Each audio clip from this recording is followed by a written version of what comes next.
Hey, Grey Mystery. Call me Cypher. A perfect name for a master thief, don't you think?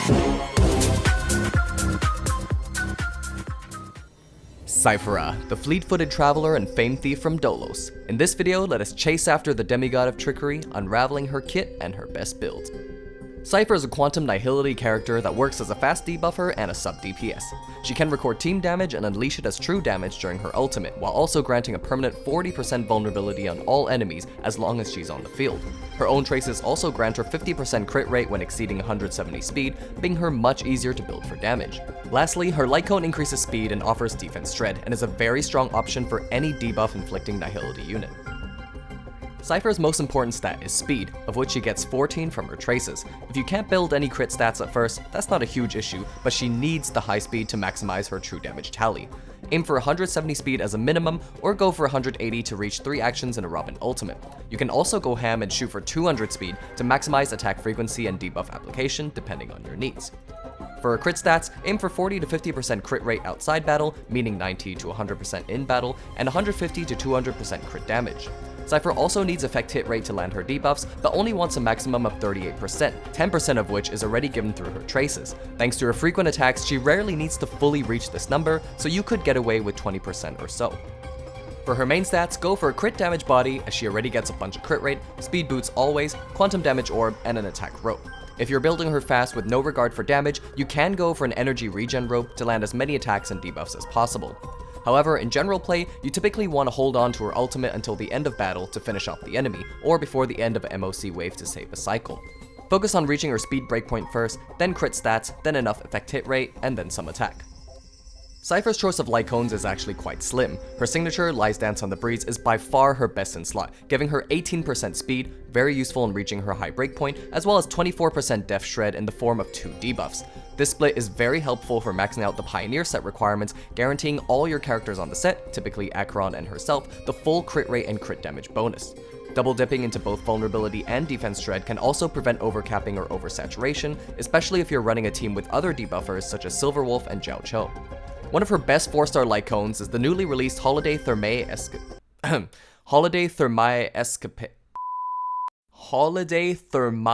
Escapade. Right, surely that's how you pronounce it. Thermae. One of her best 4-star light cones is the newly released Holiday Thermae Escapade, which is available as a Battle Pass reward. This cone grants her a 32% damage boost at S5, as well as a 16% vulnerability debuff on all enemies, increasing her total applied vulnerability to a whopping 56%. However, keep in mind that this may lead to oversaturation in certain teams, especially when running with Jiao Cho. Do remember that this cone has only been out for 2 patches at the time of recording this video, meaning you still need 3 more patches to max out its effects. Lastly, we have our previous best 4-star light cone, and the only free-to-play one, Resolution Shines as Pearls of Sweat, which is a solid option granting 16% def shred at S5. This can help you reach higher levels of def ignore if your team already has other sources of this debuff, such as with Silverwolf or Fei Xiao's S1.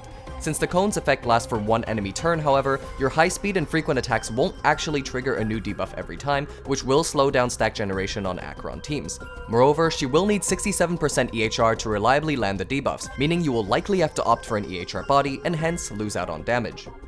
Cypher can also run other 4-star cones such as Goodnight and Sleep Well, Boundless Choreo, or before the tutorial mission starts, but these are suboptimal, work only in specific team compositions, or are much better on other characters. Cypher has 2 types of builds, that being a fast sub DPS or an even faster debuffer. Typically though, you will run her as the former, meaning she will greatly benefit from damage-oriented relics. As mentioned earlier, she will always maximize the effects of the Pioneer set with her signature light cone, making it a top contender for most builds. Without her signature, she only needs 1 more debuff source to do so, which isn't too difficult to achieve on most teams. This set offers 3 important buffs in crit rate, crit damage, and damage percent.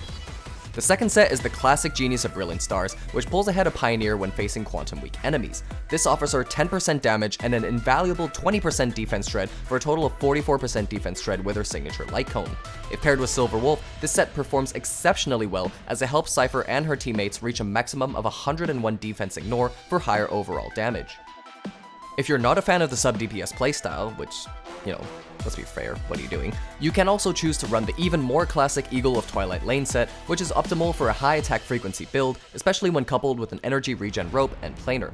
This will allow Cypher to greatly increase the number of attacks and debuffs she lands, though, as mentioned earlier, it may not always be optimal as she will want to hold off on her ultimate in most cases. Lastly, you can opt for a 2-piece 2-piece speed build if you're having difficulty reaching her 170 speed requirement. This is a reliable option until you can equip her with another set, or if you want to reach 200 speed, but will obviously reduce her personal damage. For planar ornaments, this will once again depend on whether she's run as a sub DPS or a fast debuffer. For the former, you have a decent amount of options, but the best generalist set will be Glamoth, giving you a free 12% attack and 18% damage, assuming a standard 170 plus speed build.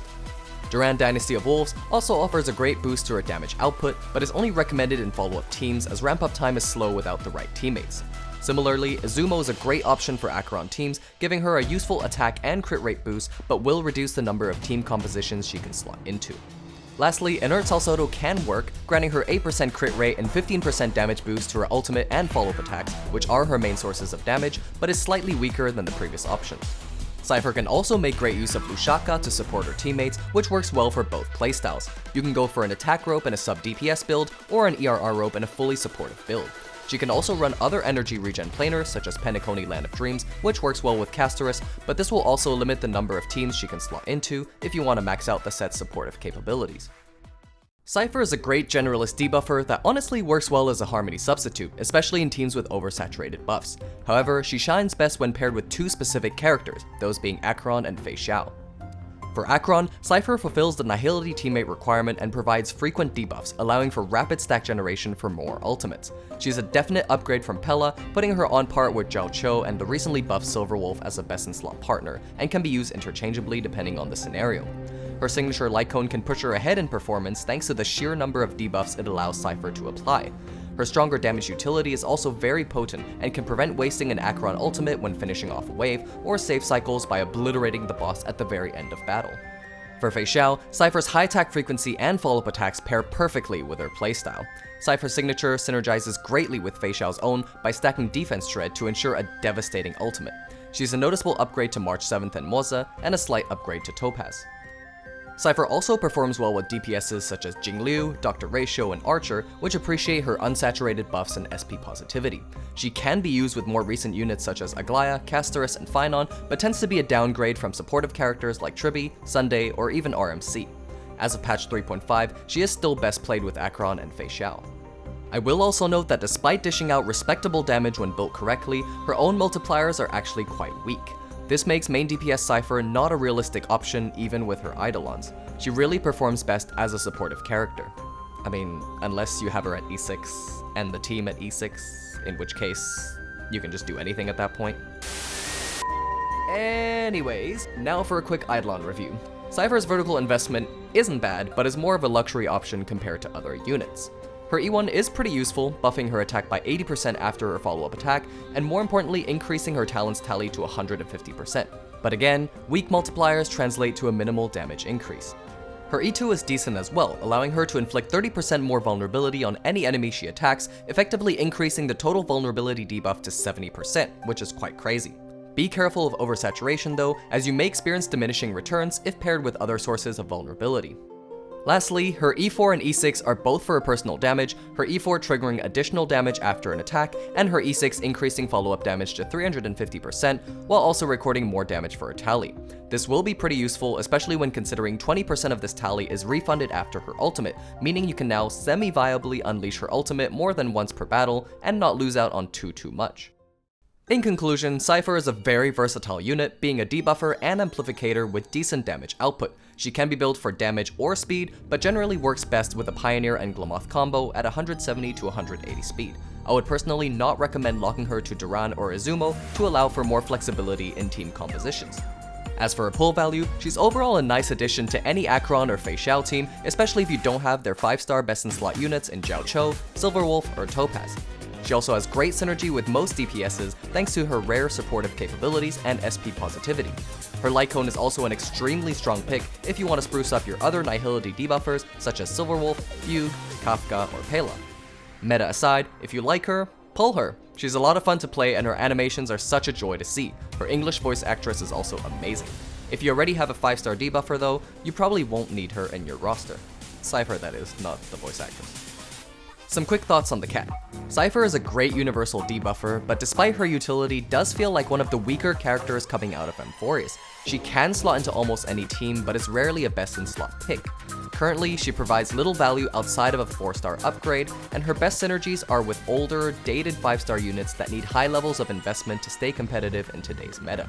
She does have some future-proofing in her damage recording mechanic, given that it will scale with the amount of damage dealt, but as a jack of all trades, master of none, I am a little concerned about her long-term value, given that upcoming characters don't really seem to need her. I'm especially disappointed by the personal damage nerfs which occurred during her beta. Though her multipliers were admittedly too overpowered, they now sit on par or lower than fully fledged support units such as Tribi and Hyacinth, which is quite unacceptable in my opinion. She's also the least pulled unit in Honkai Star Rail history due to her unfortunate banner placement, so there's that. Truly a bearer of the curse of Nihility. But I do see a lot more people wanting her and her light cone, so fingers crossed her rerun will come soon and she will continue to receive lots of love. Well, that's the end of this video, and I hope you enjoyed watching. Hopefully this helps some of you build her or convince you to pull for her in her next rerun. I will be posting more guides in the near future, so do watch out for this space. If you have any questions, please feel free to leave them in the comments and I will do my best to respond with advice. And now, I'll leave it to Cypher. Until next time.